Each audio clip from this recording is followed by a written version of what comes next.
Well, good morning. This is John Lucas. I'm going to try to show you a few tricks that I've learned on sharpening to try to speed things up a little bit and make life a little easier for you. The first thing you do, of course, is you have a V-block.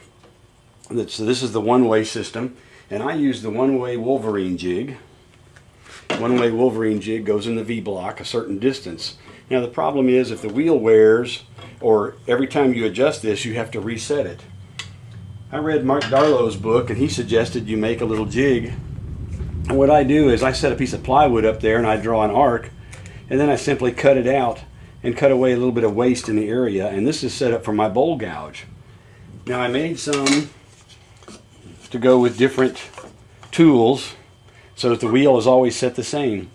The advantage of this system is that even if my wheel wears, or if I have to readjust it, or if I use someone else's grinder, it's always the same. Set this distance here. I set it to 2 inches, but it could be set anywhere from 1 3/4 on up. It doesn't really matter that much. What matters is being very consistent at the distance.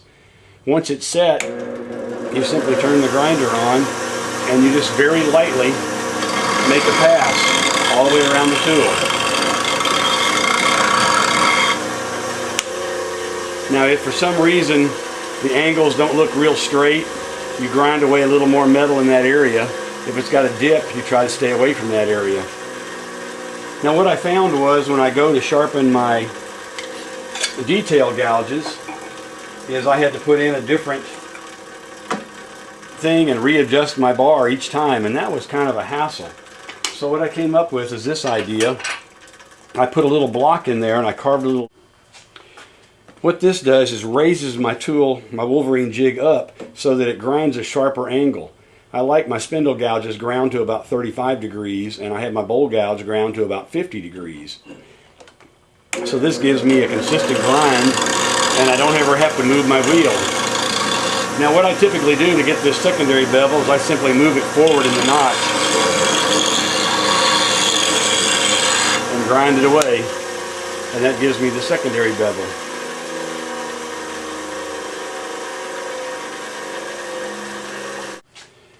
It's pretty easy to make your own. All you need is a little sliding block that has a V-block. It could be made out of wood, it could be sliding in whichever direction. And I've made my own version of the wolverine jig years ago. It's kind of a halfway between the wolverine and the Ellsworth jig. It's just a piece of strapping metal that was bent and drilled. It's kind of springy. And of course I put a little knob in the top with an eyeball. And this bar, the bar is about 45 to 50 degrees. It's not real critical. It's more critical that it's consistent. You'll notice this one has an adjustment on it. I've actually drilled it and put a pin in there. So this one's never adjusted. I haven't adjusted it in years. On the other side of my grinder, I have the flat table. Now mine's a little different. I milled out an opening in it, but you don't have to have that. That's for a special purpose. What I made is another little gauge that sits on a table, and again lets me set the wheel to the same height, even and the same angle, even if the wheel is adjusted. The grind I'm going to show you now is the Stewart Batty Grind. It's very similar to what's used on a lot of traditional gouges. Instead of having the long swept back wings like this, it's more traditional shaped in that the wings are fairly short. The way I grind this is you set the tool at 45 degrees. I've got marks here and marks here.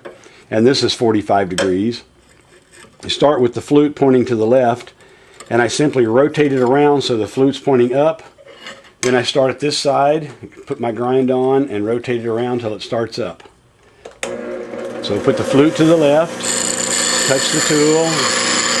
Again, you have to watch the edge. If the edge gets misshapen, you simply stay at that point longer or be lighter. And that's as fast as it is. You don't need the wolverine jig to do that grind. And again, I kind of grind away the secondary part just to give me a shorter bevel.